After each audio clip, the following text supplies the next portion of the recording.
Hey, Baba! Hey, Abbott! I hate that guy.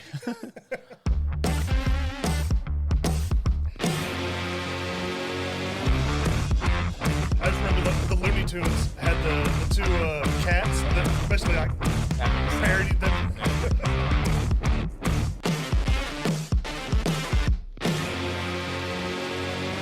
Hello and welcome to Entertain This, a podcast about movies, TV shows, and video games. My name is Hayden. With me I have Tom. Hi, Tom. And Mitch. Hello. We are doing a little change of pace. This last recording we did was a deep dive into the usual suspects, the usual sus. Yes, hi. And today, getting into the spirit of the festivities of October, we're doing the spooky movie Oktoberfest. Abbott and Costello Meet Frankenstein. But before we dive into this movie, social media Mitch. Well, Oh, you took my flair. Took his whale. Well, you can get to entertainthispodcast.com, which will take you to our Facebook group and page. You also go to our Twitter/X. Everybody just calls it Twitter. Yeah, which is at this entertain. Our Instagram was entertain.this. Our YouTube and our TikTok, which is entertain this ! And you can find us on the Pod Nation. Pod Nation. So instead of tweeting, is it Xing? I just X'd at this guy. X me. No, that's not Doesn't sound better. All right, so this movie, before I dive in, I was never an Abbott and Costello fan. I was more of a Stooges kid. Me too. But, Yeah. so I'd never watched this movie before. You've never seen it before at all? No. Oh, wow. And this was a first run through for me, and it was all right. Yeah. It was all right. So, as Benicio del Toro would say, nah. Yeah. All right. Yeah. Give me the cage. All right, so the movie begins at London. Dun, dun, dun. At London. London at night, which is always spooky. Dark. Always very spooky. Foggy. A very high-pantsed man makes a phone call to Florida, where we cut to Florida. Mr. Talbot. And Abbott and Costello, who are working in a hotel in Florida, are basically just bumbling, Thus begins the slapstick. Don't you mean Wilbur, Gray, and Chick Young? Yeah, so I have questions about that. I've never seen a movie where the title of the movie is the actors' names, not their characters. Uh-huh. So when they were like yelling Chick and Wilbur, and I was like, who's Chick and Wilbur? I was waiting for them to say Abbott and Costello. Do they have different character names in all their movies? I think so, yeah. I don't know about all, but I know. I believe they do, yeah.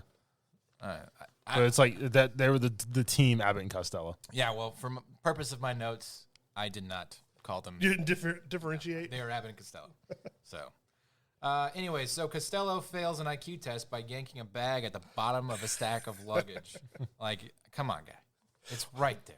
Well, I like the whole part right before that, where he's like, get the desk, get the phone, get the desk. And he's like, which one do you want me to get? Both. Yeah. He's like, why don't you answer the phone? Yeah. Costello was fun, but Abbott was just annoying the whole time. I'm going to be the angry high pants man yelling at you the entire time. Well, he plays the straight man. Yeah. Nah.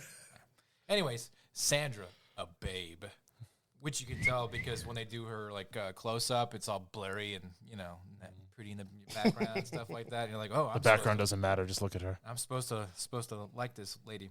Anyways, It's broad. she kisses Costello better. Abbott and the rest of the world is confused by Costello's game. He clearly has some serious pull. This guy. He got that Riz Yeah. dripping. That's what they say. That's what the kids say. A very bad actor portraying McDougal is the other guy on the other line in creepy London. When Costello finally answers, the camera blurs. This is supposed to be McDougal turning into an Afro werewolf. What? No, McDougal doesn't turn into it. Well, he introduces himself as McDougal. I'm going based. Oh, yeah. Yeah, I forgot because Talbot. Yeah. Honestly, the whole werewolf makeup situation could be problematic in today's culture because he had an afro and was blackface a little bit. Yeah. It was hair. It was blackface. Yeah. And they condensed how long it really took because I think they could put him in makeup and shot for shot. It was the time was a tenth of what it was when they did The movie. when they did the Wolfman. Yeah. Was it the same? It was the same. Yeah, it was Lon Chaney Jr. Lon Chaney, Yeah. Not a very good actor. He's good at werewolf, but I mean, as opposed to like delivering lines. Mm-hmm. Yeah. This was the 40s. He's a great actor in the 40s. Yeah. You're wrong. All right, fine. You're wrong. Not Oscar-worthy material, I'm afraid. Costello and Werewolf bark at each other after McDougal Wolf gives a cryptic message. About 2 crates coming from London.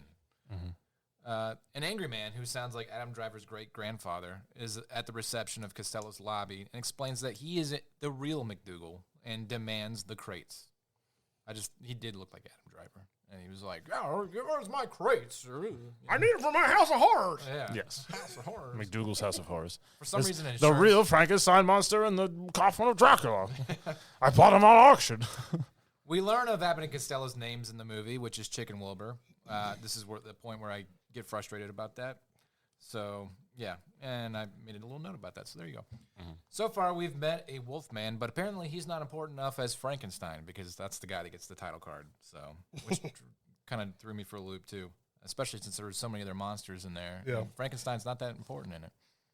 Well, he's the one that the whole thing's based after because they want to use Abbott's brain to put in the Frankenstein monster. I felt like Dracula was more pertinent. He was. Dracula. Played by Bela Lugosi. Yeah. Good job, Tom. Anyway, Sexy Sandra is informed by vintage Adam Driver, McDougal, that he has the remains of Dracula and Frankenstein in some sort of weird flex to try and impress her. Remember that part? Yeah. Where he's like, It's like, by the way, Yeah. guess what I got? yeah, she's like, ugh. And she's like, "You didn't say land, so I'm not into you." What, you only have 5 martinis at lunch? Amateur. So, besides, she's with Costello or Wilbur, so that is definitely not her thing. She's obviously into stupid guys. Costello, because I'm not going to call him Wilbur at this point, overacts while Abbott does slapstick stuff to prepare douche McDougal coffins, which makes him mad. McDouchel. Yep. Now they have to bring the coffins into a spooky museum for some reason because he's mad and they're like, Because it's the House of Horrors. Yeah, That's but- where they're supposed to deliver it to. Yeah. well, not originally. He was like, "Oh, you guys, you tipped over my coffin. Now you yeah. have to bring it to my place." And they're like, "Oh, okay." Well, yeah, he's got it's insured, and he wants to make sure it gets there in one piece. So dumb. Who would insure? I don't know. Anyways, It's valuable. It's the real Frankenstein monster. You think you're just going to find this on the side of the road? Are you crazy? You have any gypsies I had to kill to get this? yeah, I'd like to know about the history of him transporting these coffins. But anyways, the dumb duo are surprised to discover a coffin in the packaging box. Despite it being mentioned several times before, they open it up and they're like, "Whoa, there's a coffin." Well, I didn't think he was serious. It's a real coffin. Yeah, and 10 points to Abbott for being able to identify Dracula's crest on it. He's like, "The crest of Dracula." And I'm like, you work at a hotel. You just know that? I read it in the library. He read the book. What are you talking about? Yeah, super smart guy right there. That's why he's the straight man. Abbott obeys the horror movie tropes of leaving someone alone while the monster is about to be introduced. Costello sits next to the coffin and first grade reads aloud the sign of Dracula while the coffin's open. He's like, "The legend of Dracula. Some say the legend." And you're like, "Dude, spit it out, man. We're going to be here all day." But then you realize they're doing a bit. So the coffin opens and closes, and, you know. He's like getting more and more freaked out. He's like looking over his shoulder at it. Yeah. Because he looks over and all of a sudden there's a hand sticking out, and then he looks back and it's gone. And then he looks over and it's open just enough where he can see. Because doesn't like the Dracula's hand face. touch him and he puts his hand on the hand and he's just like patting it and then he's like, No, that's later with Frankenstein. Yeah. oh, okay. I got that. More slapstick stuff while the coffin is opening and closing. I assume at this point it's kind of like a fight in movie scripts. They just have a lot of dialogue and build up, and then a whole page that just says fight, and then they move on. That's how like fight sequences are in some scripts sometime. And I feel like that's this for this movie, slapstick. You know, they're gonna come up with some goofy antics. Let's give them about 10 minutes for that. Anyways, Dracula finally leaves the coffin, but Cape swooshes in front of Abbott, apparently making him invisible. Now, and now they read about Frankenstein. I just like that part because Abbott shows up and Dracula's obviously in the background and he just goes with his cape. And Abbott's like, what the hell's Oh going yeah, on? he looks like a wax figure. You just hold still.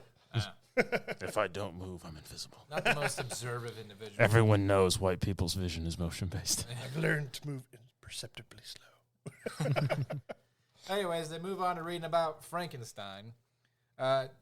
Dracula is clearly upset that all the monster attention is going to someone else and puts himself back in the coffin. I like it when they cut to Dracula's face. He's got that that sad eye, like he's got something going on, you know, like what is that? The carriage ran over my cat mittens. Come be afraid of me, Dracula. More slapstick stuff. McDougal, I say McDouchel. McDouchel yells off in the distance. He's like, what the hell's going on out there? I like how Brandon just skips over, or Hayden skips over the any of the slapstick Because stuff. that's dumb. You're dumb. That's the point of the movie. You're just That's what they're known you want me to for. describe what they're doing? They're like doing the whole.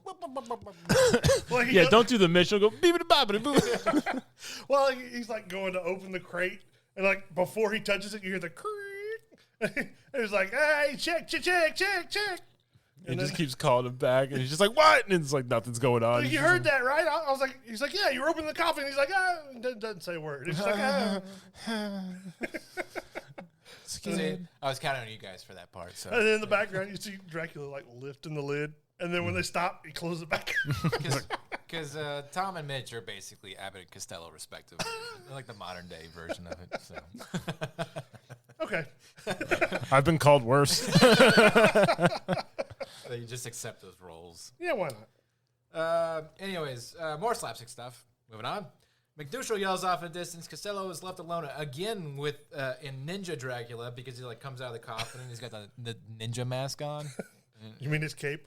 Wasn't his cape because they had like Yeah. It was like Yeah, part of it. He pulls up over his nose. Oh, okay. So he can't be identified, I guess, as the corpse in the coffin. The Shroud of Dracula. He does finger magic to hypnotize Costello, which is really funny. He just like, It's like, yeah. Just like, and he just goes like, duh. yeah, with the little. Waving his fingers around. That's it. Blah, blah, blah. Dracula then unveils Frankenstein and uses a ring to wake him up. I don't know. He pulls out batteries. Well, like it's like the little Yeah, neck the things. bolts, but he has like a looking ring or something. Well, he touches it to it because evidently it's got like magic or electricity to it or something. Yeah, it's electricity. I felt like that was a gimmick that required more explanation. You see the electricity. Like yeah, they, but they- what is it that generates electricity? We haven't discovered it. It's lightning. It comes from the sky. We figured it out. I would have been fine if we just like finger zapped him with like Darth Sidious style and he came back like that. But pulling out a contraption to do What, it? you want him to zap him and go, rise, Yeah. Darth Frankenstein. Exactly. Do it. Do it. Anyways, apparently the monster, which the movie does a good job of not ever calling him Frankenstein. They call him Frankenstein's monster. Props Which to that. is I was yeah. going to say, which is the correct Accurate. thing. But apparently the monster belongs to Dracula now. So that's a thing. I don't know if like Dracula had a grand plan for all. Because he's weak, so he's very perceptible to doing what people say. Okay. He's hired muscle. Yeah. Yeah. Yeah. Dracula won him in a card game. I play a full house. Yeah. Apparently, the other people there are all working on a fuse to try and get the power back. That's where like the crowd of people left Costello to go do. I don't know. This is a 1940s problem. I guess like a Christmas Story would Have you never lived in a house where when the fuse goes out, you gotta Yeah, they needed the dad. They needed old man Parker. look. My grandparents had one of those like fuse box kind of things where when the power goes out and it's night, it's dark. I forgot you lived in Amish country for like the past 30 years, man. But my granddad, you had to go out like Was look, his name Jebediah? You had to go look in the drawer to find a fuse. It had to be the right fuse, and then you had to find your way to the box, and you had to align it and like push it in.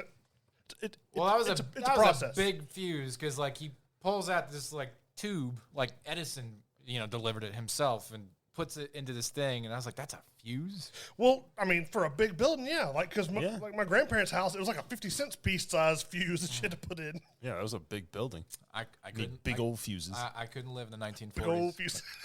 Big old fuses. Things you got to worry about. Anyways, angry old man douchebag Adam Driver is mad that the bodies are gone and demands the dumb duo go to the police. And Costello has no problem going, police! Anyway, really bad looking puppet / cartoon bat, depending on if the camera is moving, because The tennis ball with wings. Yeah, well, that's if the camera's moving.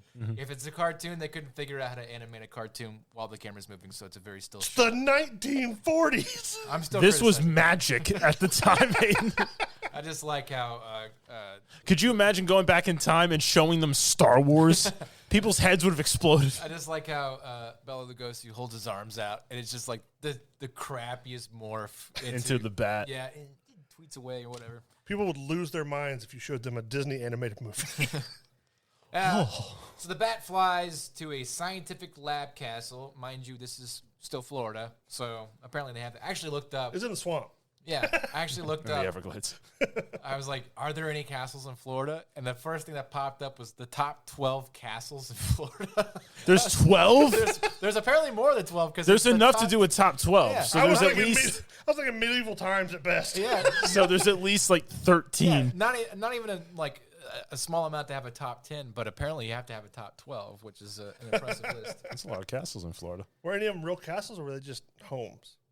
Yeah, some of them were real castles. Oh, wow. A couple of them were from like Orlando, okay. the theme parks and stuff. But yeah. Anyways, James Cameron level effects occur as the bat transforms back into Dracula. He meets Sandra. About some doctor. They all have weird accents all of a sudden. Oh, by the way, for the to go back to the transformation part, they said that the animator that does the Woody Woodpecker cartoon was actually the one that animated him transforming back and forth at the time. Good for him. It was a guy who did cartoons. Yeah. What would you expect? They got a cartoon guy to do cartoons? Universal International's animator Walter Lantz. We'll be right back. Ever wondered what a rhythm-based stealth game with dinosaurs might look like? Or a farming sim in space with zombies? Welcome to the Gaming Blender podcast. I'm Matt, and with my co-host Scott, we take a random game genre and random game mechanics, blend them all up, and pitch wild, totally hypothetical games you've never heard of, and maybe shouldn't. New episodes every other week. Hit play and unleash your inner game dev. No coding required. Search the Gaming Blender on your favorite podcast app now.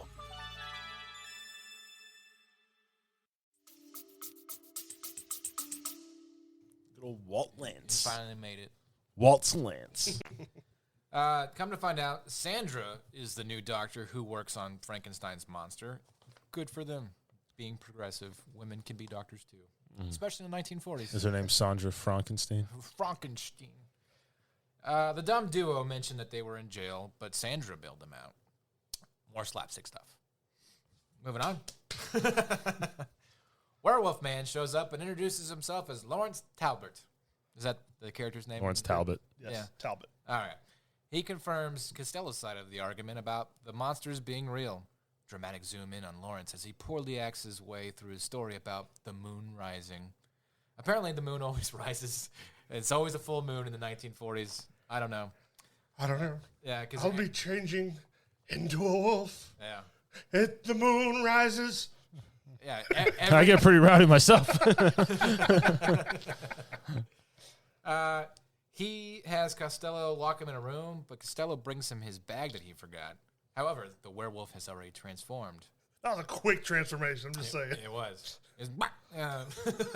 He listen and goes, oh, Just sneezes. well, because he calls him to tell him he forgot the bag. He's already the werewolf, Yeah. and he's just like, you just hear him growling on the phone. He's just like, he's like giving him the business on the phone, and like he growls on the phone. Abbott just or Costello just goes like, he like barks back. Barks back at him.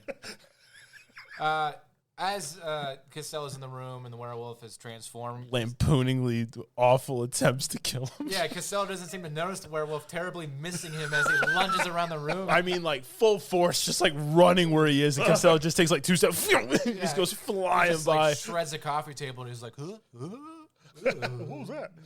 More slapstick stuff. Super jerk mega douche old man hack of a son of a biscuit McDougal is arguing with the insurance company about some monsters and stuff. I don't know. That whole scene was just like, Our monster remains covered under my premiums. Sir, your policy does not have gothic monsters. this year we actually included your previous package in the premium edition, and you didn't upgrade, so. There's nothing we can do. Sandra meets with the duo to explain that she didn't bail them out, but they don't seem too bothered by that because it's too relevant to the plot too early. They're just like, no, okay. And she tells Abbott that Costello is hung like a horse, and Abbott has about as much game as a mathlete playing quarterback. Remember that part where like Abbott tries to hit on her, and she's like, ew. He's just like, get away from me. Yeah, and she's all about Costello. And he's just like, but why? Yeah. This is also confirmed when the other pretty lady, Joan, shows up and just immediately macks on Costello in seconds after Sandra leaves. Like, God, he was just beating him off with a stick. Well, it's revealed before that she's there to. Like, I know. you left that out though. Don't spoil my fun here, Mitch. She's there for a reason. Spoilers, McGee. The other pretty lady, As we go scene by scene through this movie. Joan, admits she paid the bail because she fell in love with Costello at first sight. Abbott gets shot down over and over again because he's beta AF.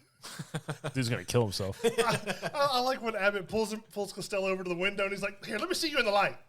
No, still don't get it. No, it's not good. It just doesn't make any sense. Abbott tries to convince Costello to share the game, but Costello is a true player and keeps all the honeys to himself. He then puts Abbott in his place and makes an edgy gay joke about how Abbott really wants Costello for himself and keeps all the trim for himself. I like how he's like, I would share with you. If I had money, I'd give you some. I'd give you a shoe if you didn't have shoes. I'd give you a coat if you didn't have a coat. And he's like, and you would share a woman if you had two of them. He goes, nope, you can take those shoes and coats and walk right down the street. Yeah. It's like, you're not going to get me that easy. But he does. I'm planning a threesome. He does make that gay joke in the middle of it, and I'm like, whoa, that's the 1940s, guys. Calm down. People are going to start asking questions. Well, that was back when, like, in the 1940s, if you were just like, it's like, that guy's a homosexual, everybody would be like, run away.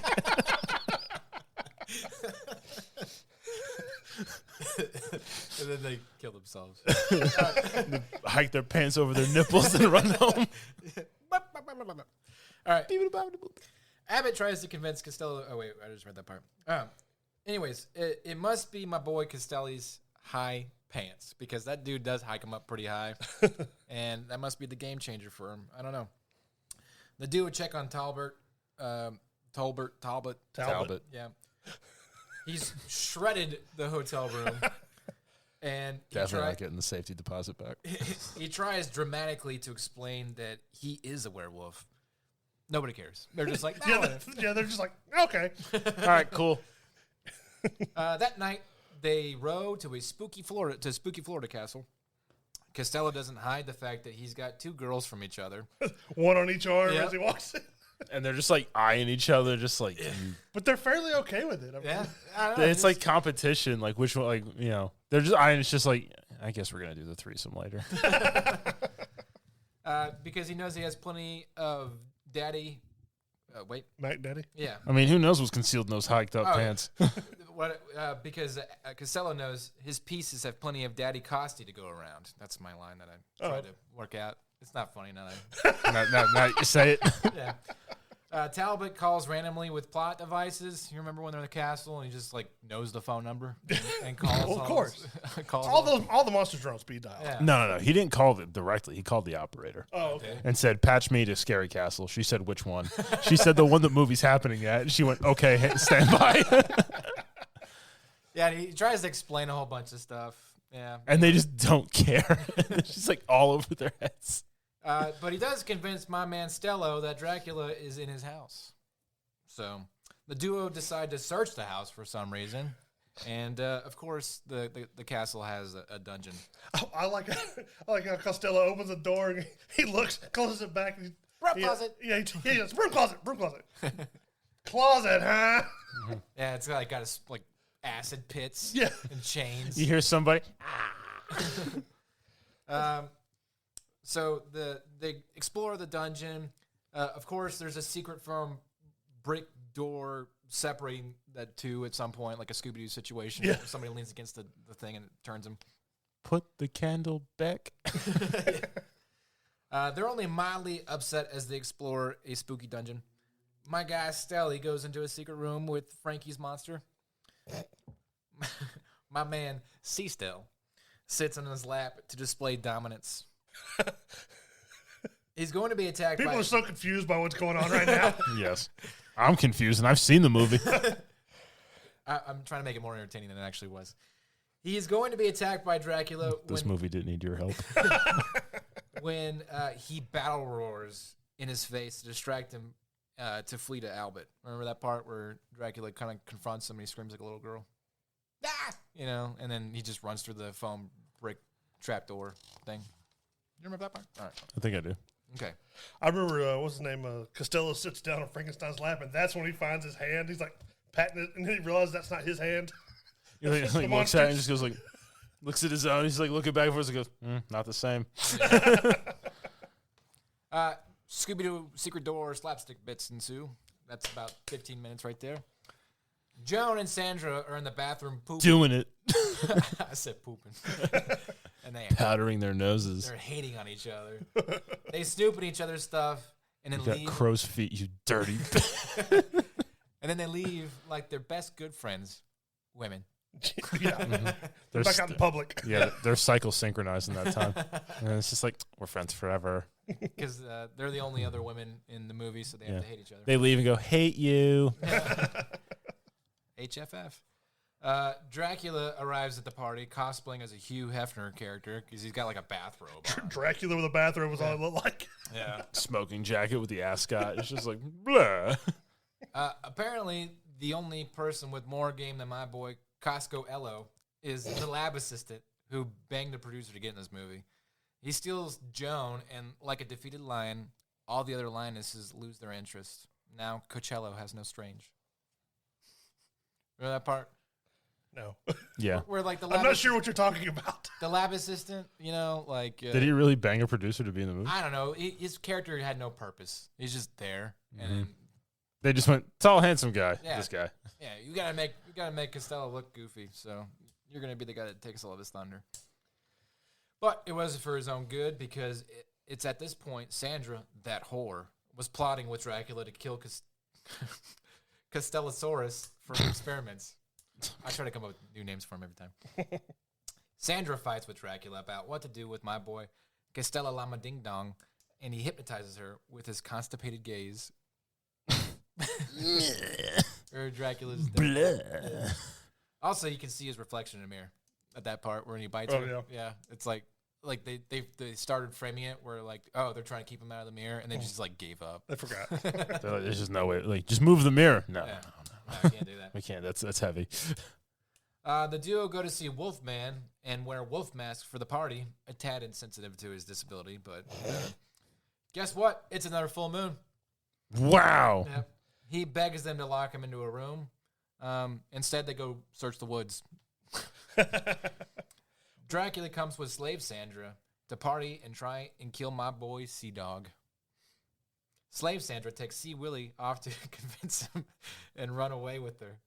You guys are digging the whole thing. He is flattered, but my boy Costa del California. Never mind. Look how amused he is with thinks he's himself. all hilarious.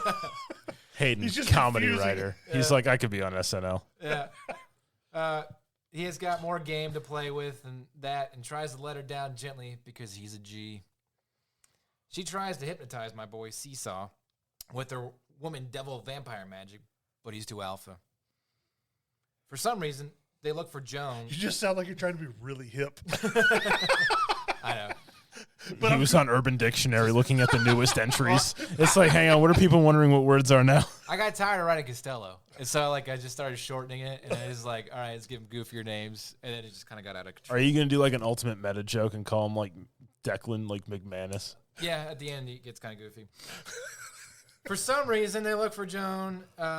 with the Wolfman in the woods, and of course, the moon rises. Wolfman has enough time, however, to take off his blazer and tie before he flops on the ground and transforms. He's just like, the moon. Look, you can't be that well dressed as a werewolf. Let me take off all these expensive clothes. Yeah, he didn't want to rip them. This jacket was tailored. The Wolfman tries to attack my boy CeeLo, but he gets embarrassed by my boy Stello and the Super Sleuth. That's actually a little children's book. Okay. The case of the stolen slippers. Anyways. I saw a children's book and it was called "I Want That Nut." What? Yeah. I saw it at a bookstore. Like I was walking to go look at something, and it was like the children's section. You had to walk past it, and there was a book, and there was a squirrel looking at an acorn, like suggestively, and it was just called like "I Want That Nut." And I was like, whoever wrote this, God bless you, because you saw your chance and you took it, and you got away with it. Did. Good for him. I guess it's like one of those books where the parents can laugh, and the kids are like, "What's going on?" Yeah. Why are mommy and daddy laughing? Moving on. Idiot, hack, flat butt, big nose, pencil stash, and anti-Semite McDougal is attacked at the party. Good. Yeah, but unfortunately he survives. Oh. The crowd thinks it's Abbott because the crappy party mask is about as realistic as the actual werewolf's mask. It's the same mask. Yeah. Cartoon Bat chases the duo to a boat with hypnotized girls. I guess Abbott believes now. He finally sees the vampire and is like, oh. Talbot.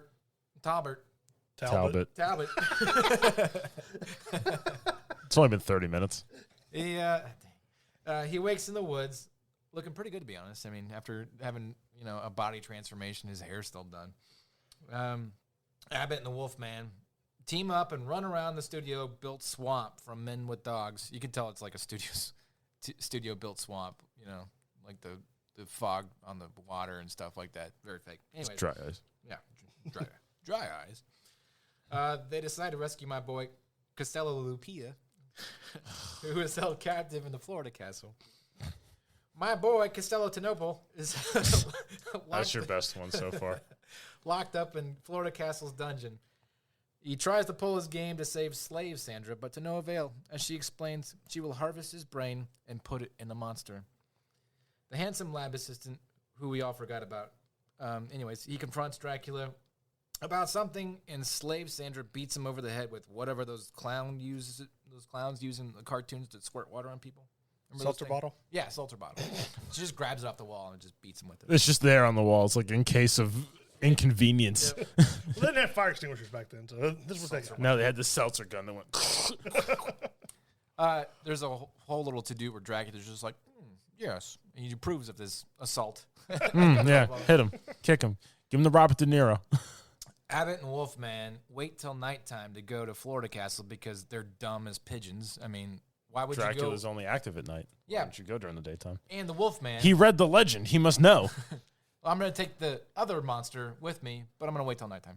I mean, if you bring Wolfman at night or right before nighttime, he's going to go full Wolfman. It's like, you're our ace in the hole. If it all goes bad, we're going to hide. You go Wolfman about and rip and slash. Anyway, they end up freeing my boy Constellation and resurrect the man-whore lab assistant that tried to escape in the swamp, and the guy that got beat over the head with the water seltzer thing. Mm-hmm. Lab assistant Tool wants to save Joan and runs off. He's just like, I gotta go save her. And he runs off. I love her. Dracula tries to hypnotize my boy Costello Rica and gets him to go back inside. For some reason, like his hypnotization thing works now, not the other times. Mm-hmm. I don't know. Wolfman and Abbott run inside to try and rescue him. Sandra is dressed like Willy Wonka in that TV part where they shrink the kids. She's got that like very sterile outfit on. It's kind of goofy looking. And tries to cut into my boy Costello. Costello. My name is Inigo Montoya, but gets rescued by Abbott, who doesn't discriminate by beating Sandra with a chair. He just like straight up slams her over the head. I thought that was pretty funny. That was back when you could hit women. Yeah, especially with chairs. and runs bravely away from Dracula. Brave Sir Abbott. Yep. Wolfman undoes the straps on my boy Stella.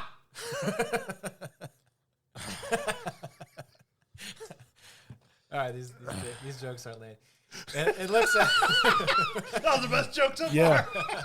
Hayden only does well when it's so bad that it's hilarious. When Hayden tries to write a joke, everybody just stares at him just like.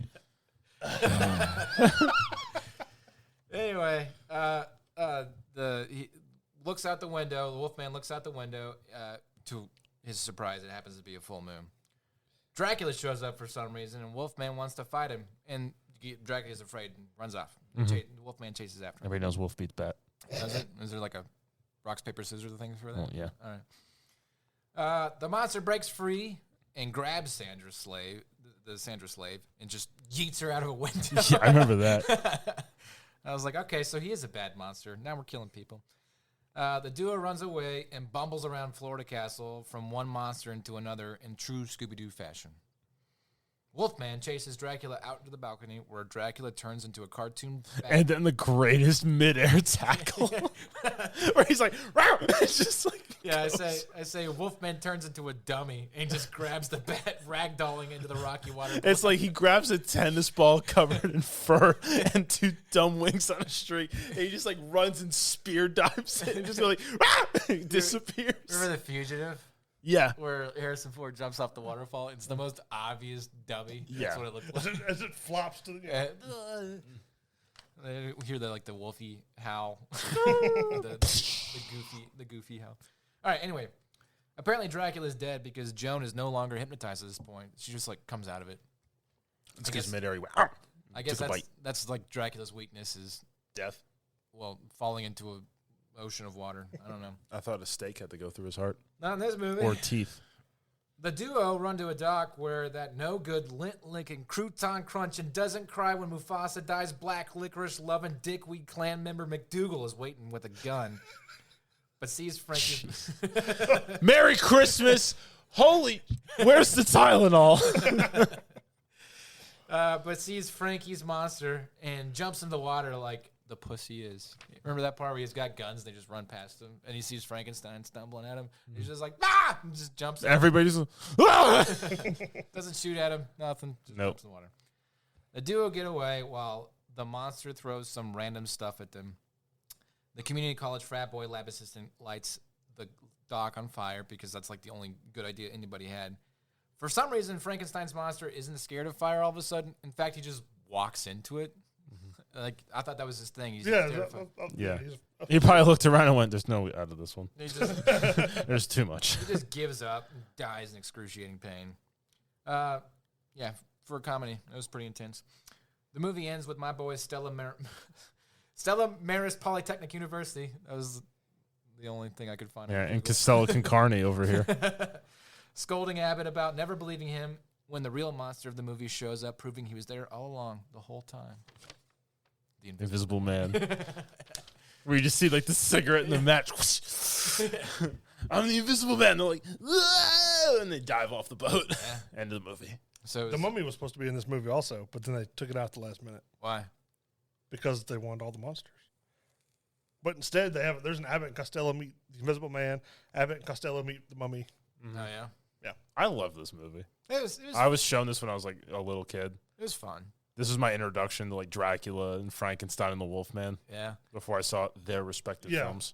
Mine too. That version of Frankenstein scared the crap out of me. What, the Abbott and Costello one? Yeah. I guess it was like this, indomitable force. Like the way he looked, I think was probably the best like classic looking Frankenstein. I like the part where he bursts down the door and then the guy who plays Frankenstein like keeps his eyes closed and he's just like stumbling through the debris trying not to fall over and stuff like that. With his like giant like Kiss boots, like Flat clodhoppers. And his jacket that doesn't quite fit. His arms are so long. Yeah. His sleeves are too short. I just want to know why they thought that an upgrade to the brain for Frankenstein would be Costello's brain. Well, because they still needed somebody that was very prone to being commanded and bossed around.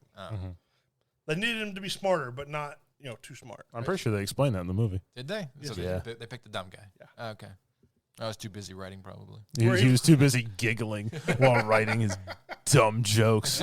Where it's just like, oh, in this scene, Costello con carne fights. It was tough to come up with like Costello puns. For Hayden to not like this movie the way he did, it was put into the National Film Registry in 2001. I mean, I'm not saying it's a bad movie. I just it was dated, and for me to be a 35, 36-year-old man, 2020. What is it? 3 now. Yeah. He's already forgetting what year it is. Yeah. Hayden, where are you? I watched this movie twice just for the fun of it. Yeah, I've seen this movie like 15 times in my Well, I'm life. just saying I watched it twice this week just for the fun of it. It's just a fun movie. It's a fun movie. I will watch it with my There's kids. nothing wrong with this movie. Nah. But, you know. Are we gonna do like a pattern where like we do like the double movie where it's like one's like a really older kind of film, the other one's a newerish? 95 is newerish. I said newer-ish. I guess. How about born in, like, we're born before this movie comes out?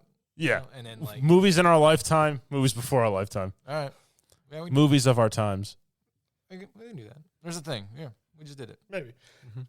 It's Anyways, like that. Look, Mitch liked this movie. well, yeah, because it's funny. Yeah. It's Yeah. Abbott and Costello or the Three Stooges. Those are funny. But some of the facts, Boris Karloff, he basically refused to be Frankenstein in this movie. I read that, but he agreed to do the, like, press junkets. Yeah, he did all the Universal like publicity for the movie. He said, as long as I don't have to actually watch the movie. It was probably because at that time they were They like actually slaves. took They were pictures. contracted. They took pictures of him like buying tickets, but he never actually went and saw the movie. Yeah. And then the guy that actually played Frankenstein, Glenn Strange. They said that his prosthetic was so tight that like after a couple hours being in the lights, that he could like move his head and he could hear the sloshing of like the sweat Ew. Ugh.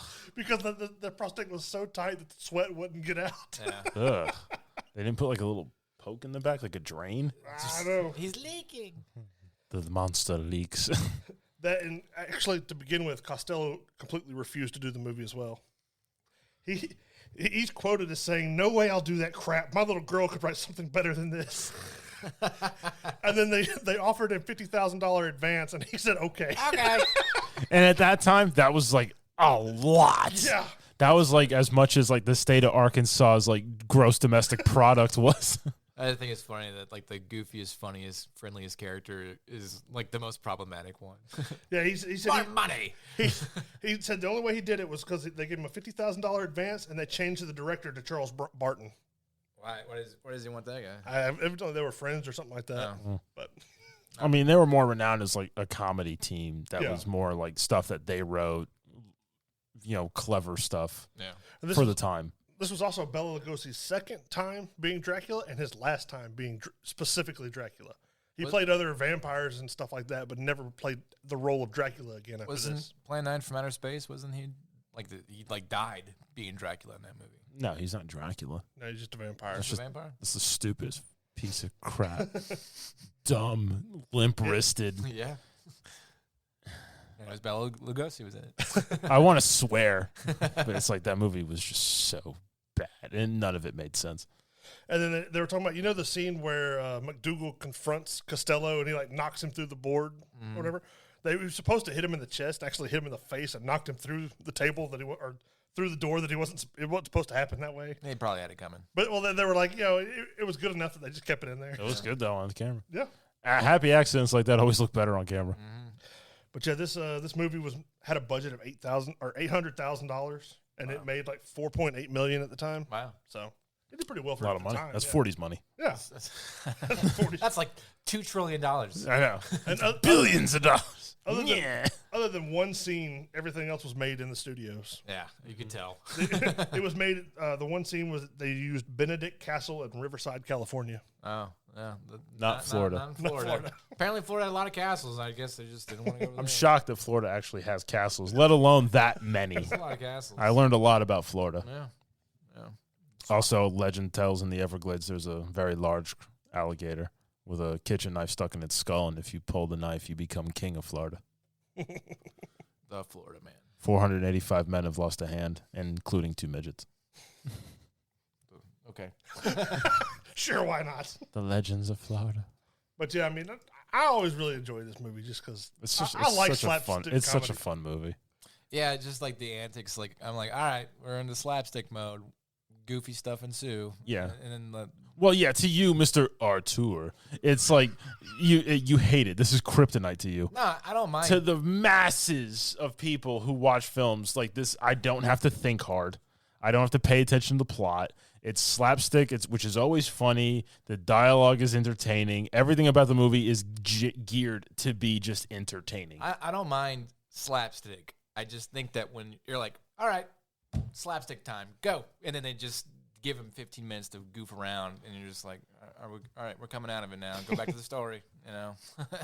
If you can intermingle it and not partition it so much, you know, if it's all the same, it'd be funny. I just find out that the whole movie, or at least the first half of the movie, where Costello is the only one that sees anything going on, and then like, what are the odds? Abbott's basically just oblivious to it all Until the end. Yeah, I thought that was good, especially when the door's like rotating around, and Dracula and Frankenstein are on the other side of the door, and it spins around, and he's just like, "What? What is the problem?"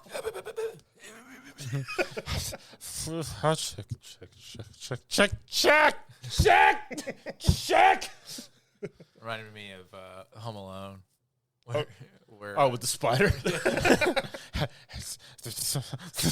What are you doing, Harry? What are you doing? So that's a good slapstick. I like that. That was a good bit. Well, that scream is like the greatest scream. Yeah, that like there's the Wilhelm scream, but that is a Marv screaming is the pinnacle of. It just peeks at all the microphones. Terrorized. You know, the audio guy was just like, "Oh Jesus! Oh God!" He gave it his all for that. Good job, Daniel Stern. Yeah, it was a fun movie. I mean, I don't. It's not a bad movie. You know, I guess I saw it at the wrong time. I should have seen it when I was a kid.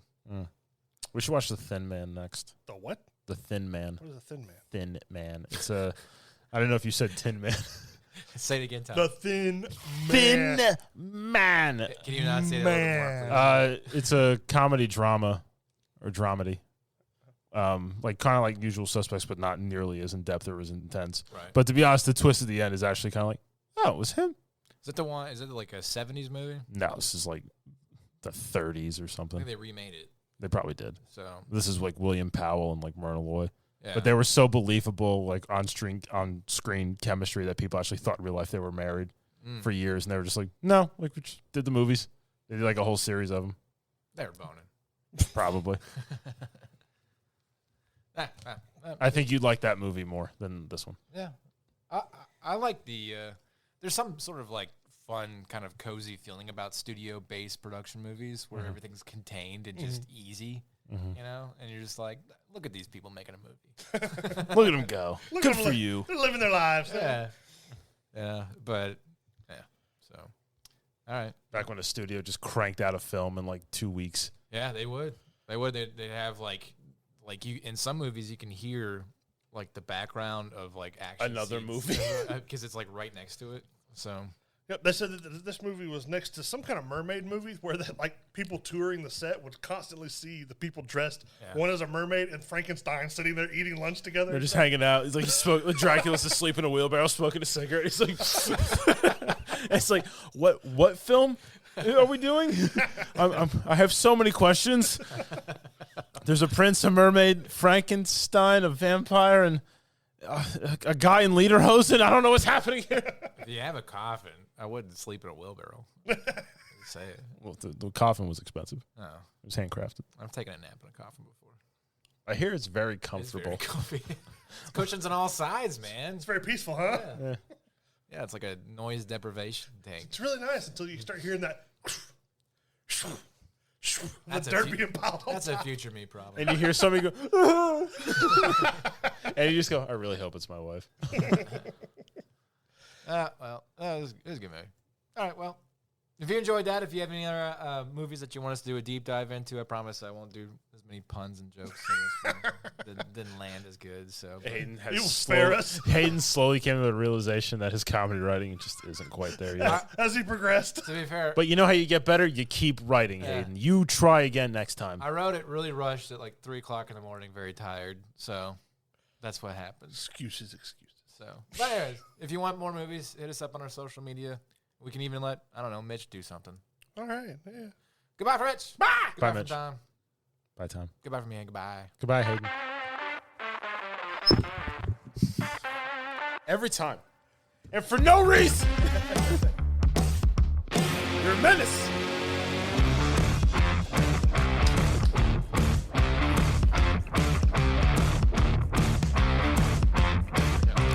movie was not as intense as Usual Suspects.